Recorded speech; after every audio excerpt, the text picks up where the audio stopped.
guys. Hindi po na ako sa ito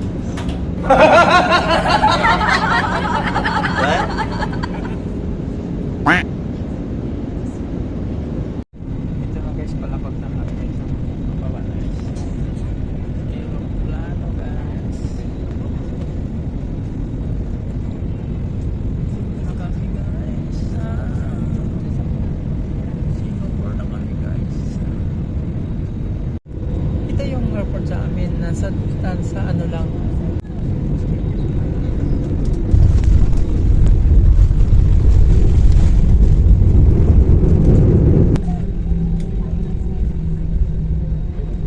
Hi everyone, Cebu Pacific welcomes you to Dipolog Airport on schedule.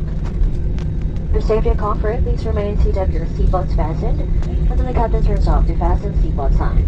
Please check your surroundings to ensure you do not leave any of your personal belongings behind. Be cautious when opening the overhead bins as heavy items may not move during the flight. We also ask that you keep your area clean and tidy. Kindly clear your seat pockets of any remaining litter and please bring this with you as you leave your seats. You may dispose this in the bins near the exits. Please seek your cooperation in ensuring that no litter is left inside the aircraft. Ilaw sa fasten seatbelt sign bago tumayo para kunin ang inyong mga kagamitan. Ang pagtayo papunta sa mga palikuran sa mga sandaling ito ay mahigpit na pinagbabawal. Pinakiusapan ng lahat na huwag mag-iwan ng mga bagay na nais ninyong itapon sa loob ng eroplano. Mayari po lamang na dalhin ang mga ito sa inyong pagbaba. On behalf of Captain Tapan and First Officer Igilio, for the rest of your time today, thank you for making Cebu Pacific a part of your important moments.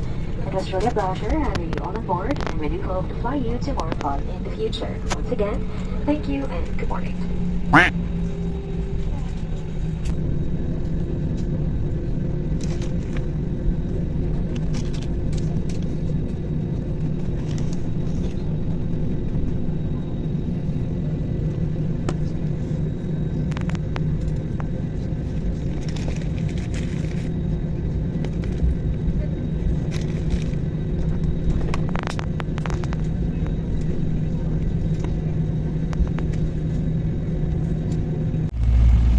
Guys, oh. Oh, wow, Yung man. marang dito guys. Ang lalaki. Uh-oh. Nakakabusog. Parang di ko na kayang ubusin. Ang tamis. Parang matamis pa sa asukal guys. Uh-oh.